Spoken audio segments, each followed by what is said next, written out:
Hi, and welcome to the Stop Chasing Skinny podcast, where every single Tuesday we interview a new guest to talk about topics to help you craft your own fit life. The title Stop Chasing Skinny comes from my own personal tagline of life begins when you stop chasing skinny. You see, I spent many years running many miles, taking many classes, and trying many diets, but none of those worked. So finally, I got down to the business of understanding what really matters. And it's not just about how much exercise you can do or how little you can eat. It's everything else that goes into it. So I created this podcast to help you so you can craft your own fit life.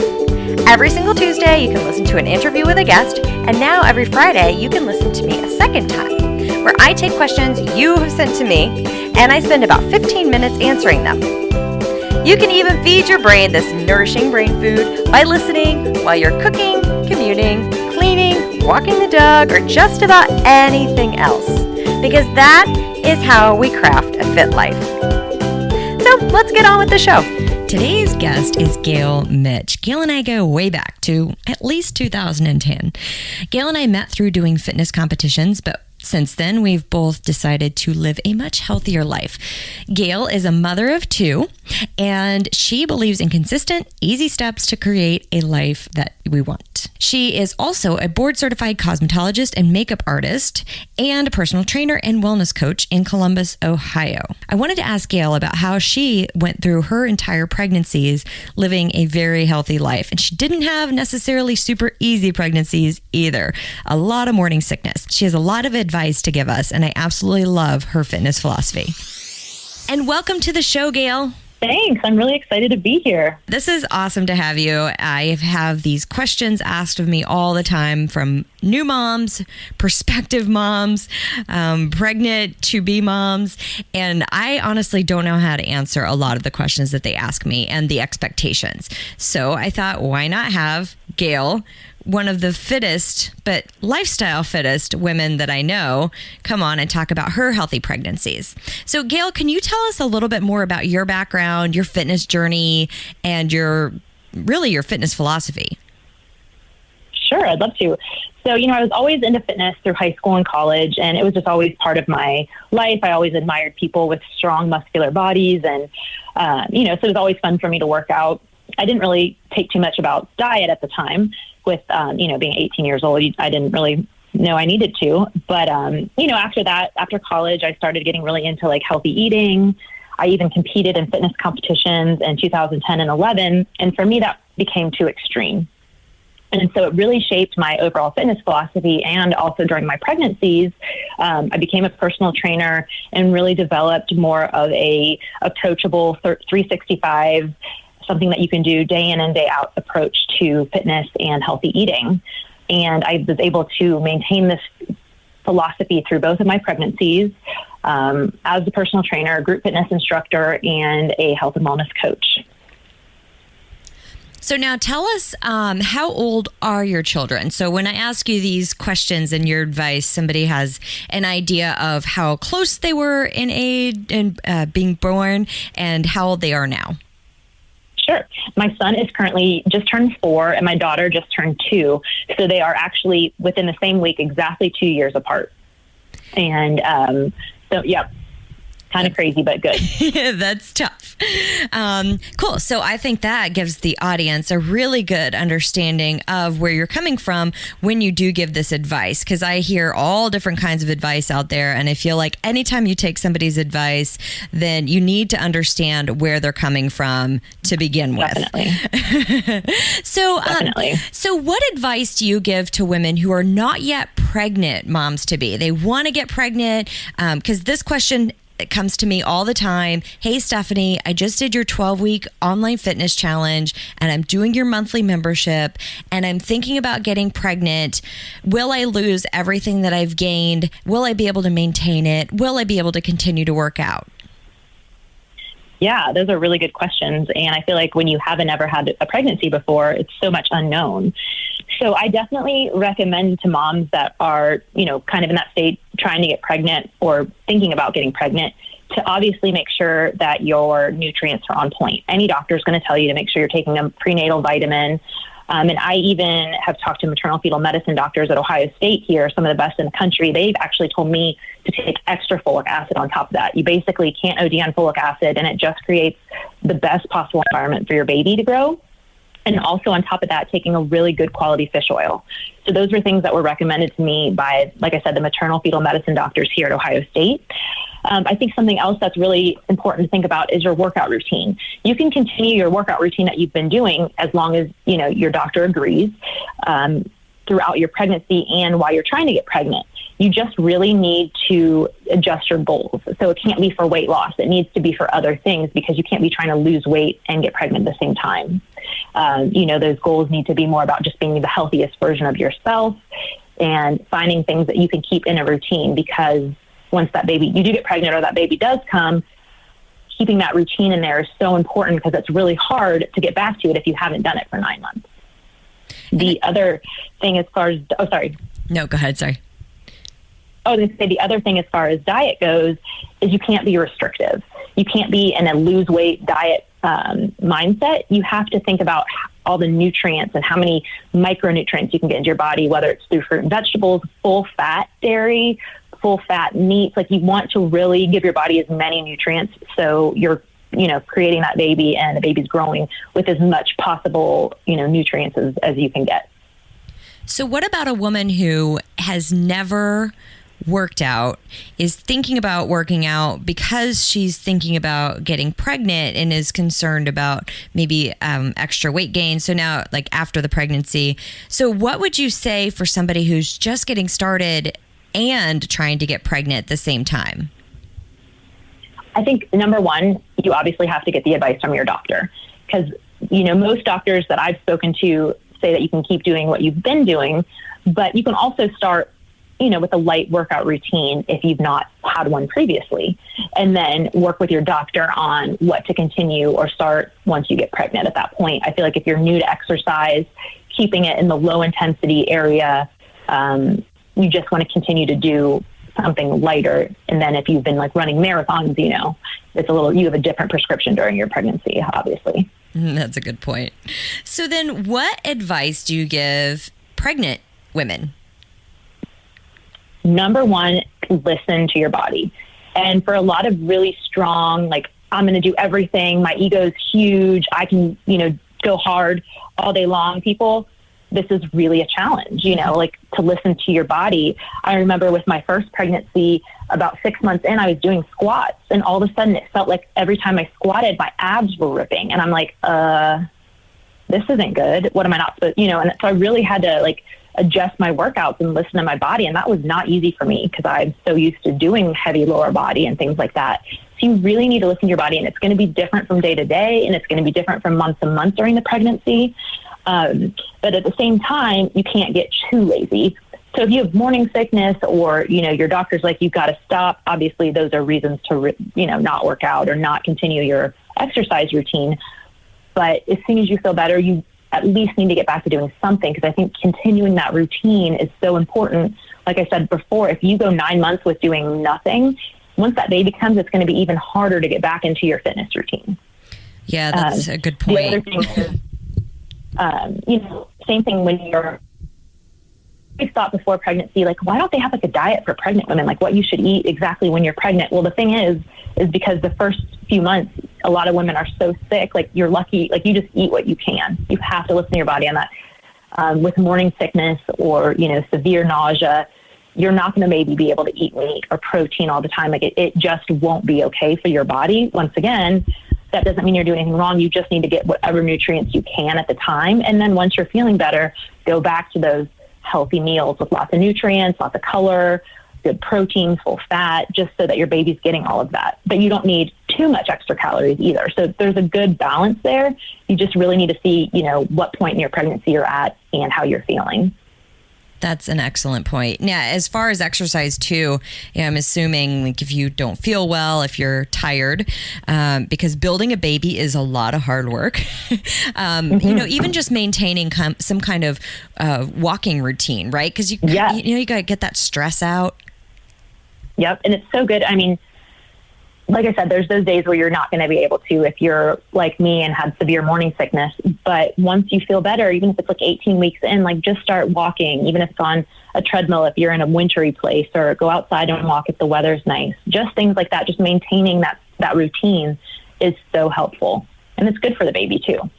Yeah, you're not kidding about that. So then you had a little one and you were pregnant at the same time. How did you kind of navigate that? Like, what were some of the tricks that you used to make sure that you were still getting activities in, that you were leaving the house? I know sometimes it can be pretty challenging to get everybody together, yourself and the baby included. What did you do there? Well, it was interesting because my son had just turned 2 when my daughter was born. So he was still completely dependent on me. I had to feed him still. I had to dress him, change him, get him out the door.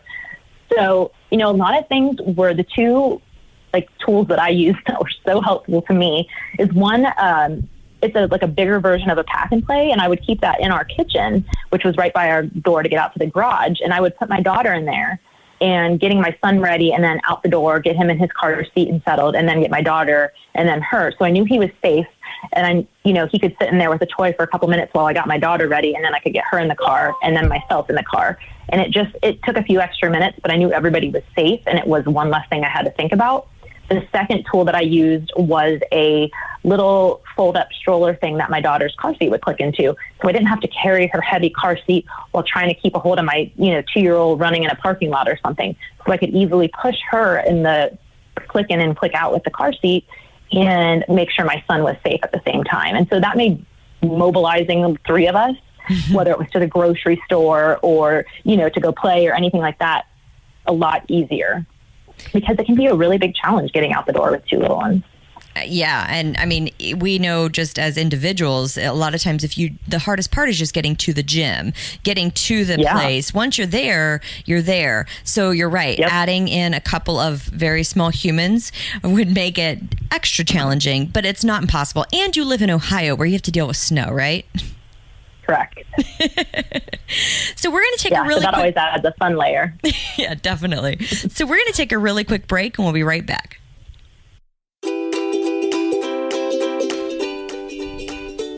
SK Fit Life also has downloadable programs, including Fitness Model Labs, a 30-day meal plan and recipe download, 52 weeks of high-intensity interval training routines, a supplementation guide download, vision board planning toolkit, and much more. Check them out under the Shop tab on the website.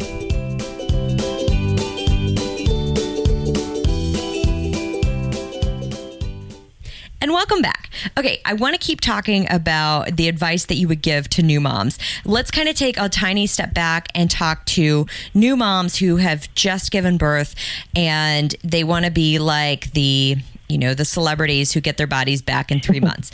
Let's talk a little bit about that, because by you saying that you are very driven and you get things done, I think that a lot of the audience can really identify with you. I know I can. And so, in a lot of life, you can just push forward and make it happen. What changes when you have a baby, and how long is kind of a better, more realistic timeline that's not going to drive you insane? Yeah, I mean, the number one advice I give to new moms is go easy on yourself. And that's so much easier said than done because we're naturally very hard on ourselves, right? So yeah, that expectation of a celebrity that bounces back and is in a dress at the Oscars 3 weeks later after they just given birth is absolutely ridiculous. I'm glad for that person if that's what they did, but that is not realistic and that is not the norm. So I think to really give yourself, you have to go easy on yourself, and the bounce right back is a myth. So it might take 7 to 9 months till you fit back into the clothes the way you like. And that's fine. You can't expect your body to just change overnight, or the shape of it kind of shifts. So to shift back, it's going to take time, and you have to be okay with that. And then what's the difference between having one and then having your second one?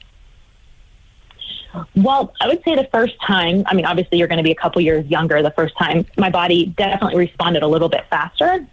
I was fitting back into my, jeans and things again. the way I liked to, probably within like 6 to 7 months, that first baby. Whereas with the second one, I was a couple years older. I had a lot more going on with obviously 2 kids. It took a little bit longer. So it was closer to that 9-month mark before I was like, okay, I can wear my clothes again and feel good. You have less time to cook. You have to be smarter about your workouts because you just don't have the time. Yeah. And then I do see on social media, Jamie Eason, or whatever her new last name is. Yeah. I cannot remember at the moment. But she always posts her pictures out there of the process that she's been going through. And she shares a lot of that stuff. So, I recommend, if you're not quite sure. And so she was a fitness model too. So you have to say like, right. Okay, so in addition to, I don't even know. She makes a living by looking that way. Yes, she makes a living by working. So that's more pressure. Right, no pressure. And the other thing too is a lot of people will say, oh, it's not, well, I mean, you're completely different. You're a fitness model or you've done fitness competitions. I mean, we're still humans, but we do, we do know a few different little training tricks for the aesthetics. With my son, after my first pregnancy, I didn't really belong to a gym at the time, and I didn't feel comfortable bringing him to a sitter because he was such a young child, infant. So when he would nap, I literally had a jump rope and a couple sets of dumbbells, and in my basement, I would set a timer for 20 to 30 minutes and just do different intervals in my basement. And that worked for me. It was the way I could get in my workout and be consistent. And I think the consistency part of it was what paid off after those, 7 months. And being able to work out at home on my schedule without worrying about the safety of my child. Yeah, you're absolutely right. Consistency wins every single time, doesn't it? Yes. And it's just, people think they need to spend all this money on fancy gym equipment or going to classes, and that's just not the case. So, just really being easy on yourself and being consistent with the jump rope and dumbbells at home, you can do it. Yeah. And like you said, 20 to 30 minutes. If you consistently do that every single day, then you will get there. It adds up. I think that, it's the expectations, kind of going back to like what we see on social media or celebrities. Another difference with the second baby, once you have a toddler and a newborn, the time to cook and prepare your meals the second time around was just even less. And this took a really big toll on both my husband and myself because he was used to me cooking all of our meals, packing all the lunches. And, at night when you have 2 little ones and you're trying to get bedtimes and nurse a baby and feed a toddler, there was not time for cooking and dishes. There was just not. And so I really had to find ways, how can we still be healthy and work towards our goals without driving ourselves nuts, and like being even more tired than we already were. And finding a food prep service in your city or a meal delivery service, even if it's just for one of your meals a day, or even, finding a way to replace some of your meals with a supplement, a shake, a full meal replacement shake and things like that makes life like 100 times easier. And I recommend that consistently to people because I'm like, you don't have to do this forever, but right now for these years that you're going to have 2 little ones like this, it just takes such a weight off of you and you can still get your results without spending hours in the kitchen that you just don't have. That's such a good point. Such a good point. So let's talk a little more about how you and Brian have really kind of tag teamed this parenting thing, because I think the way you guys do it and the way you incorporate fitness into your kids' lives is awesome. So I have to give a little story. So I stayed with Gail last year, and there were a lot of things going on at the time in the house. Like it was being sold and it was being shown and all these things. And it was great because every day Brian got home from work, he would take Jacob, the 4-year-old, and say, hey, Jacob, let's go for our bike ride. And so they would both jump on bikes, ride through the neighborhood. And then Gail, I watched you cook dinner or whatever you needed to do at home with Avery. And so it was just great to see how you guys work together on that. Thanks. That feels really good to hear that. Brian and I have the philosophy with parenthood that's about divide and conquer. So, it's a 50-50 thing. And I think it's wonderful that our kids see that, from a perspective of a modern family. And also it allows both of us to really, focus on our strengths, where mine is more of like the cooking and, getting the kids ready and things like that. And Brian's is a lot more like doing activities with the kids and more of the cleanup stuff. So we kind of just, hey, this is what you're good at. This is what I'm good at. Let's both divide and conquer on this. And then, we get a lot more done in a lot less time. That's awesome. And you incorporate the kids and everything too. It's not just like, oh, you guys go over there and do that for a little bit because I'm taking care of this. Like Avery was in the kitchen while you were cooking. She's watching everything that you're doing. Exactly. Yeah, and I think it's cool now. I mean, Jacob, with him being 4, he actually likes to help me cook a lot of the times. And, he'll help me wash the vegetables. And then he'll help me after I've cut them up, he'll toss them in the olive oil or the sea salt. And, it's really cool that he's just seeing like how fresh food gets cooked. Whether or not he always eats it, that's yet to be seen because kids, toddlers are so finicky. But just even from our pediatrician's advice, just surrounding our kids, giving them healthy choices, letting them see us make healthy choices without even really even talking about it, but it's just part of our life is so good for them to grow up mentally. Let's talk a little more about that because I hear that too. Parents are like, oh man, I eat so healthy. My kids won't eat vegetables. Are there any tricks? And it's great that you just said, hey, sometimes this happens to the healthiest of us. Mm-hmm. Yeah, I mean, it's really interesting. I feel like with both my kids up until that 2-year-old point, they're kind of like, they just want to eat whatever I'm eating. And then they start getting preferences. And I don't think it's that they dislike or like something as much as what mood they're in, because toddlers tend to be really moody. And one day they might like chicken and the next day they want nothing to do with it. Well, they don't dislike chicken. They're just in the mood. So, the next night we're still going to provide the same things. They can eat what they want to eat. And, no, they don't always eat their vegetables, and that's okay. But they're not going to starve themselves. We know we're giving them healthy options to choose from. And I think that's the most important thing. Yeah, and without forcing it on them, but making it their choice and making it always available, and then them watching you guys do it yourselves. That's great. Exactly. So we're going to take another quick break, and we'll be right back.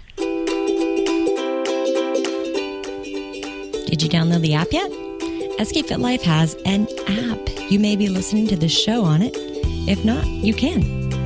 Just download the app on the website, skfitlife.com.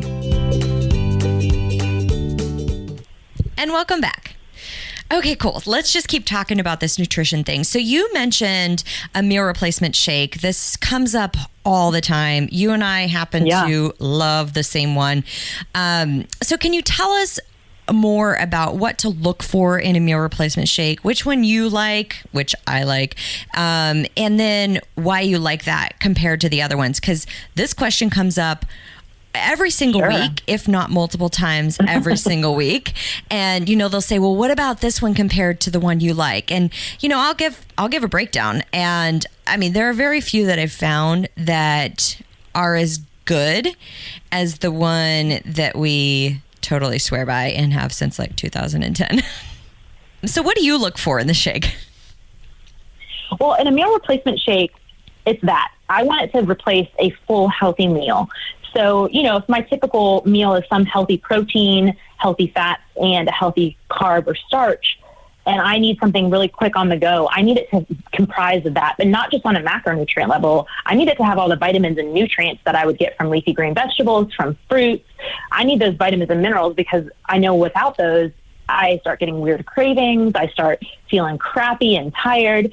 So I look for a meal replacement shake that has all of that. And the one that we love is Isagenix Isolane shakes because it is as close to cooking your own meal as possible with 0 added fake sugars, 0 added preservatives, and 0 coloring or anything like that, which I try to avoid just in everyday life anyways. So for me, I just want it to be absolutely as close to equaling what I would cook myself. Yeah, and I second that. And you're absolutely right about the cravings and the energy. I have much better energy when I'm having the shakes than if I don't. And I tested that out accidentally when I lived in Costa Rica and couldn't have them shipped to me. And I was slowly like winding down. And then my mom came to visit and she brought some with her. And seriously, within just the next couple of days, I felt like I was back on point. So let's talk a little bit about some of these other ingredients because, like I said, people will say, well, what about this one or what about that one?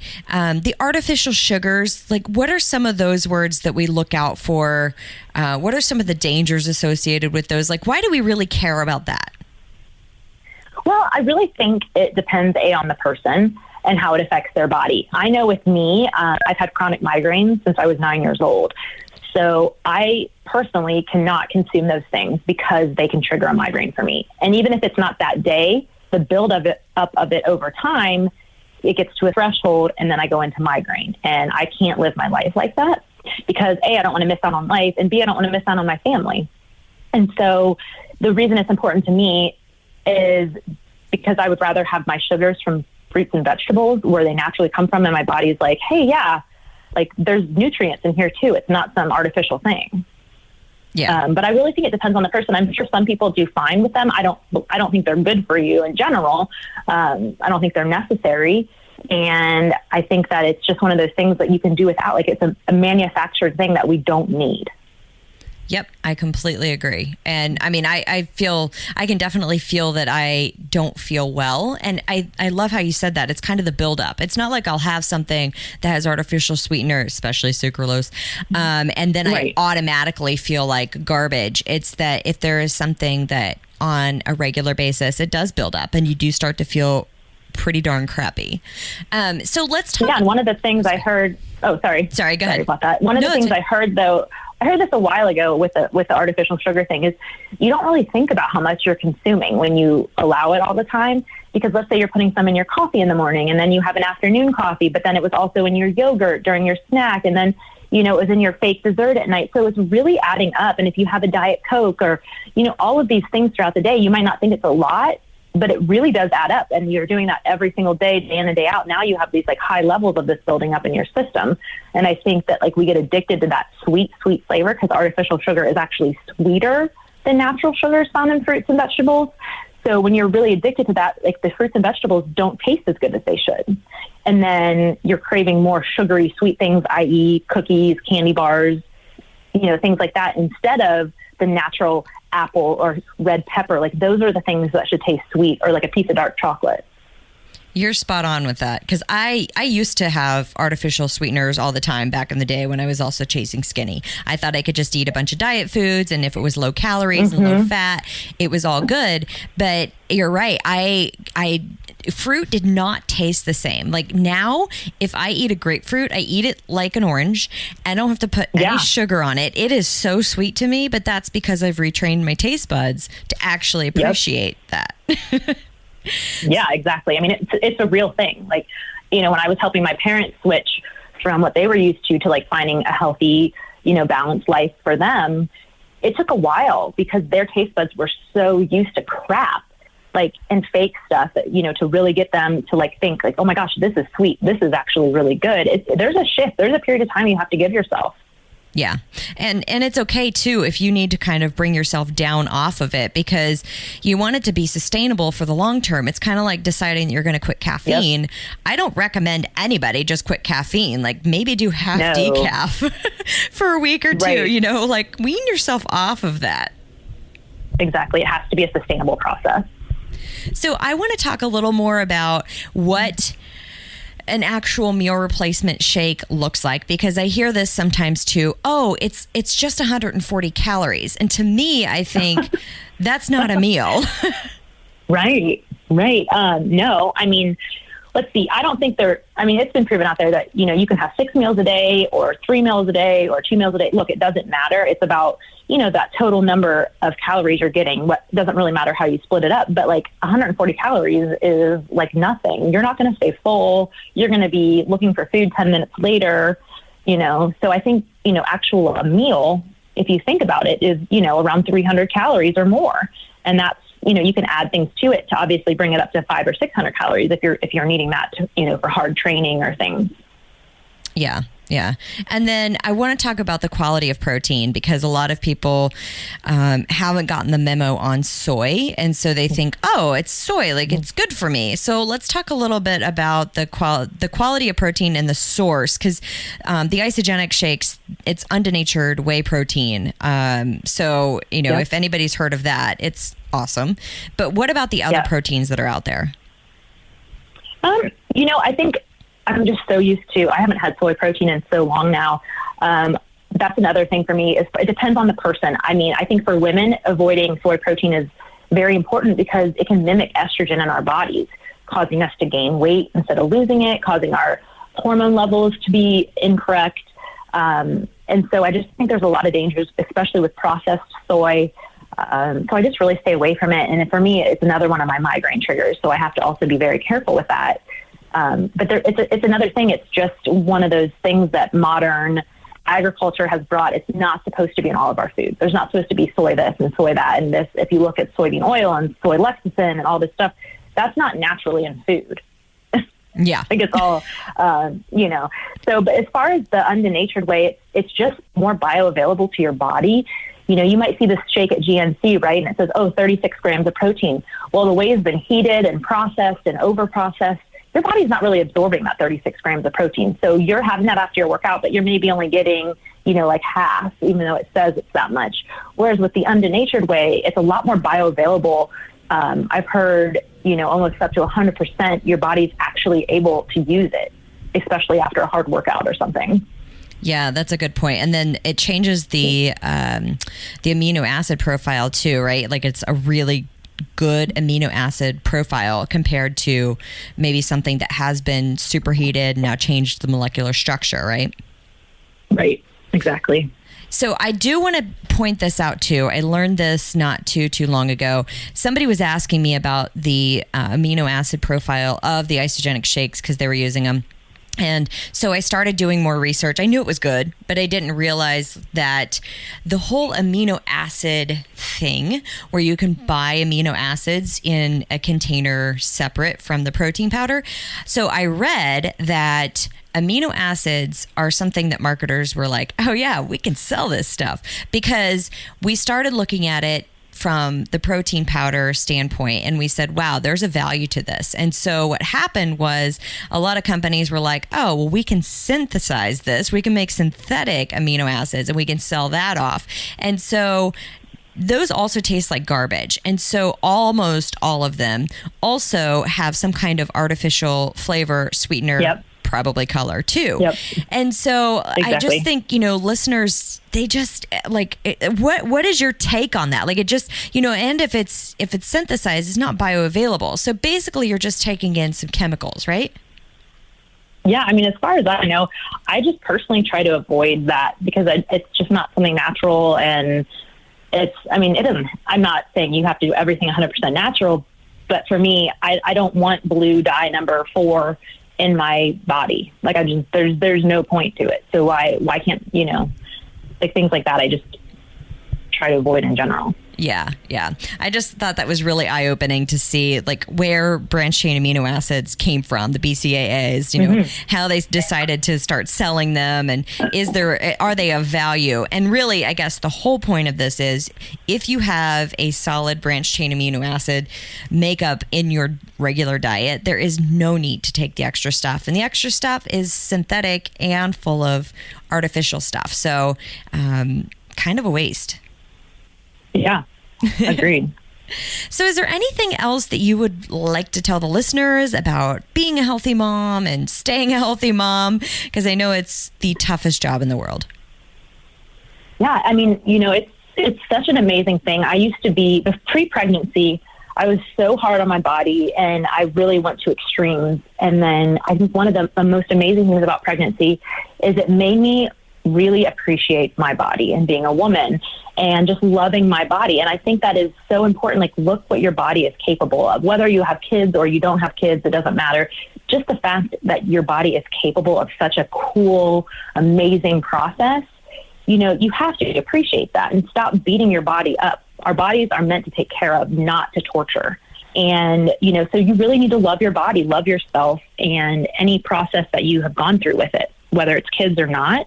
And another thing I would tell moms out there, and this comes from, being around other women and people having judged my pregnancies or my motherhood choices, is only you know what's best for you and your family, for you and your baby. It doesn't matter what Sally Joe says about breastfeeding or bottle feeding or about this or about that. Only you know what's best for you and your baby. And that is so important because it does not matter what other people think in that case. And And I know there's a lot of judgment from this and that and the other, but we just need to support each other as mothers and as women and not be judgmental, because you are not in that family situation. You don't know what their day-to-day is, and you don't know what's best for that family. Only that mother does. And let's just support other people, other women, and not judge them. That is awesome, because I've heard that's pretty tough. So how can listeners find you? I know you're always putting awesome videos out there. You incorporate your kids into it so they can, the viewers can see how you really are living this life. Yeah, you can find me on Instagram at Gail Mitch 614. You can find me on Facebook at Gail Mitch or at Healthy Balanced Life. And then my website, where there's, workouts, videos about recipes, things like that. It's healthy-balance-life.com. And I, love questions and comments and feedback. So anything out there, let's support each other. Awesome. We will put all of that in the show notes so people can find you. Thanks so much, Gail. We really appreciate your time.